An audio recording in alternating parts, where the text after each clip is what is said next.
नमस्कार, दैनिक shift time में आप सभी का बहुत बहुत स्वागत है।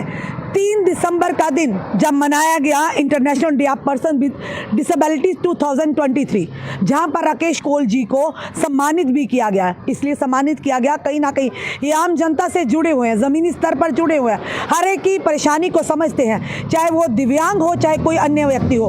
पर सवाल बड़ा ये है कि आपने ये दिन तो मनाया, क्या उन लोगों की जो मांगे थी, क्या उन लोगों की जो परेशानियां थी, आप क्या हर साल उन परेशानियों को हल करने का प्रण लेते हैं, या परेशानियों को हल किया? आए दिन हमने देखा कि किस तरह से दिव्यांग लोग, यानी कि जिस तरह से प्रधानमंत्री जी ने विकलांग से उन्हें दिव्यांग का नाम दिया था एक सम्मान के साथ, क्या लगता है उस सम्मान के साथ उनकी परेशानियों को समझा गया, उन परेशानियों को हल करने का प्रयास किया गया? क्या लगता है सिर्फ दिन मनाने से ही सारी चीज़ें सॉल्व हो जाती, हल हो जाती है? क्या दिन मनाना, जिन लोगों के लिए दिन मना रहे हैं, अगर वही खुशी नहीं है, अगर वही परेशानी के आलम में है, तो वे दिन मनाने का मकसद क्या? चलिए इसी सारे विषय पर बात करने हमारे साथ जुड़ चुके हैं अशोक राकेश, माजूद जाते हैं राकेश कोल जी से जानने का प्रयास करेंगे। राकेश सर, सबसे पहले स्वागत है आपका। Thank you ma'am. सर, जिस तरह से आपको सम्मानित किया गया, तो क्या कहेंगे कि जो दिन मनाया गया वो दिन क्या सिर्फ मनाने तक ही सीमित रहता है, या जो उन लोगों के मुद्दे हैं उन पर भी काम करना ज़रूरी है? देखिए, वो एक ऐसा दिन मनाते हैं, मुझे पिछले 32 साल हो गए इन लोगों के साथ जुड़े हुए हैं, और मैंने काफ़ी कुछ सीखा इनसे ही। आज अगर मैं कहीं हूँ तो मैं शुक्रिया करता हूँ वीरेंद्र लोंगू जी का और उसकी बहन, जो वो मेरी बहन है अनपूर्वा लोंगू का, जिनकी बदौलत से मैं आज कहीं खड़ा हूँ। इनकी जो डिमांड्स है जेन्युइन डिमांड्स है, हालांकि गवर्नमेंट कागज़ों पर या बोलती हर वक्त है, मगर ग्राउंड पे बहुत कम दिखता है। आपको खुद पता, हमारा ही जम्मू ले लीजिए, आज जम्मू स्मार्ट सिटी बन रहा है, मगर आप देखिए उनके चलने के लिए कहीं जगह है? अगर वो किसी वॉशरूम में जाएंगे तो क्या वहाँ फैसिलिटी है जाने की? वो नहीं है। वो खुद मैं प्रैक्टिकल चलता हूँ उनके साथ, मैं देखता हूँ। इसी तरह वो जब ATM पे जाते हैं तो वो फैसिलिटी नहीं है जो फैसिलिटी होनी चाहिए।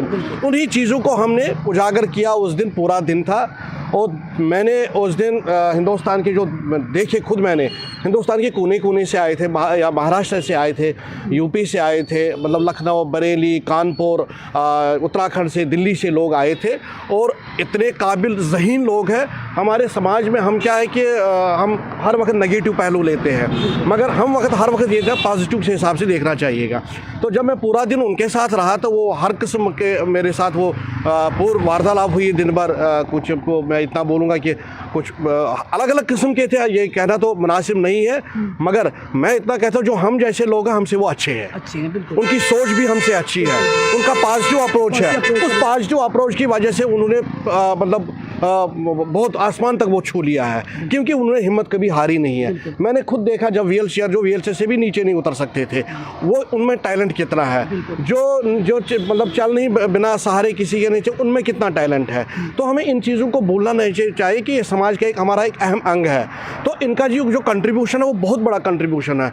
आज खुद देख रहे हैं कि वर्ल्ड में भी हम देखते हैं कुछ चीज़ों का इनोवेशन हुआ है, उनमें भी इनकी यही लोग थे जिन्होंने ईजाद किया है, चाहे वो बल्ब था, चाहे कुछ भी कोई चीज़ें वो होती, तो इनका हर वक्त कंट्रीब्यूशन अच्छा रहा है। मगर हमारे समाज में कमियां हैं, हर वक्त बोलते हैं यार क्या इनके साथ चलने की ज़रूरत है, क्या है ये, क्या है वो, क्या, मगर ऐसा नहीं है। इनसे सीख ही मिलने, इनसे हमें सीखने को ही मिलता है, हम इनको सिखा नहीं सकते हैं। मैं इतना बोलता हूँ आपको, जो मेरी अपनी पर्सनल जो एक्सपीरियंस है 23 सालों में है। तो मैं बड़ा खुश हो गया जब मुझे पता चला कि मुझे सम्मानित भी किया जा रहा था। तो मैं फूला नहीं समाया कि वाकई एक नेक नीति, अगर आप नेकी से काम करोगे वो कभी ज़ाया नहीं होती है। हर वक्त बोलते हैं हम यार हम अब क्या, इससे क्या होगा आपको, पर ऐसा नहीं होता है। नेकी करो और दरिया में डाल, ये पुरानी कहावत है। इन चीज़ों पर हमें चलना चाहिए, हमें संस्कार देने चाहिए अपने बच्चों को, अपने जो हमसे छोटे हैं उनको हमें समझाना चाहिए।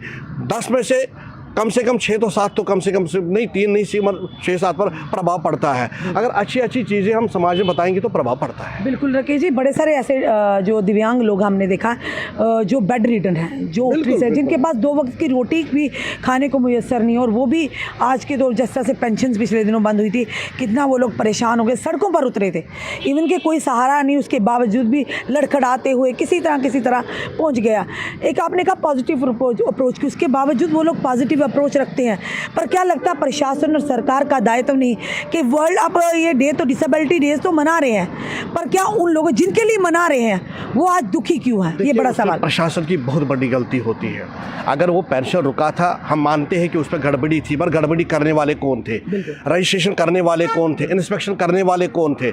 अगर उनको पता था कि ये फलानी बंदा नहीं इस दुनिया में, तो उसको तुरंत क्यों नहीं निकाला? वो 2 साल 3 साल क्यों लेता रहा? तो उससे जो प्रशासन की गलती है, तो उनके ऊपर क्यों बर्डन पड़ा? वो नहीं पड़ना चाहिए। ये तो उन लोगों को अगर आम जनता हम यही कहेंगे, देखिए हमारे जो ऊपर बैठे होते हैं, जो मेन होते हैं, वो कहते हैं, मैं कहता हूँ मगर काम तो ग्राउंड पे होना ना।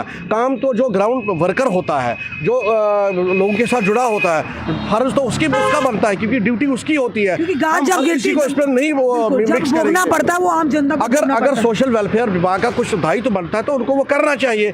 अगर गवर्नमेंट की अगर उनकी भी कुछ जायज मतलब मांगे हैं, वो भी गवर्नमेंट को देखनी चाहिए। हम एक मतलब ये नहीं कि एक ही पक्ष नहीं लेंगे, वो गलत बात है। हम भी जानते हैं कि सोशल डिपार्टमेंट में इस वक्त कम से कम 3 से 5 6 महीनों का तनख्वाह भी नहीं मिलता उनको, मगर ऐसा नहीं होना चाहिए। जम्मू कश्मीर अब यूटी है, डायरेक्ट सेंटर के अंदर आता, हर कोई चीज़ वहाँ से ही होती है, डिक्टेट होती है या पारित होती है या ऑर्डर होता है, वहीं से होता है। तो अगर अब इसको यूटी बना के, तो ये चीज़ें नहीं होनी चाहिए। उससे क्या होता है, जो समाज में ऐसे लोग होते हैं जिसको हम ये कहेंगे कि दबे कुचले होंगे या जिनका कोई सहारा नहीं है, उन पर ये गलत प्रभाव पड़ता है, तो एक सिग्नल गलत जाता है। अगर वाकई लगता है कि कहीं ना कहीं घोटाला हुआ है, कुछ ऐसा हुआ है, तो उन अधिकारियों को पर क्यों नहीं कार्रवाई होती पहले?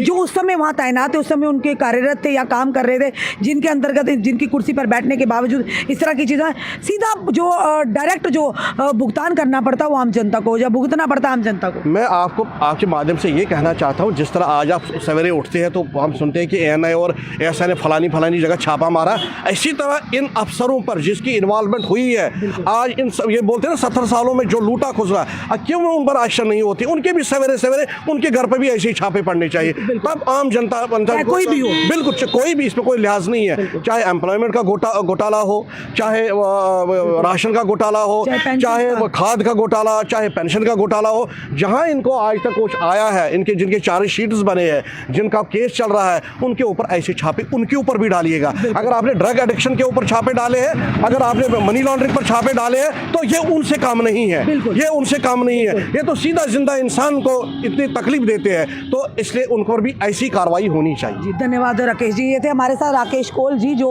एक समाज सेवी भी हैं, और जिस तरह से इन्हें यानी कि वहाँ पर सम्मानित किया गया, जबकि डिसेबिलिटी जो कि international disability person with disability के उपलक्ष्य में इन्हें जो सम्मानित किया गया, और कहीं ना कहीं इन्होंने कहा कि पॉजिटिव अप्रोच वो रखते हैं। हर इंसान से हमें कुछ ना कुछ सीखने को मिलता है। पर प्रधानमंत्री, देश के प्रधानमंत्री जी ने उन्हें वर्ड दिया था कि विकलांग नहीं, उन्हें दिव्यांग करना है, दिव्यांग वाले, और दिव्यांग जिसके पास हो, यानी कि उनकी जो क्षमता है, आप खुद अंदाज़ा लगा सकते हैं। कई सारे ऐसे दिव्यांग हैं जिनमें इतनी काबिलियत है कि हम बता नहीं सकते हैं, पर उसके बावजूद भी अगर ये दिन मनाया जाता है यानी कि अंतर्राष्ट्रीय स्तर पर, तो फिर ये चीज़ सबसे बड़ी ज़रूरी है कि उनकी मांगें क्यों नहीं पूरी की जा रही। और सबसे बड़ी बात है, जो भ्रष्टाचार जिन लोगों ने किया है, आम जनता तो भुगतान करती है, पर उन लोगों पर क्यों, जिस समय वो तैनात थे, जिस समय वो कार्यरत थे, उनके कार्यकाल में ये सारे घोटाले हो, सबसे पहला शिकंजा तो उन पर कसना चाहिए, ताकि जनता को ना लगे कि जनता को ये लगे इक्वलिटी यानी कि बराबरी का,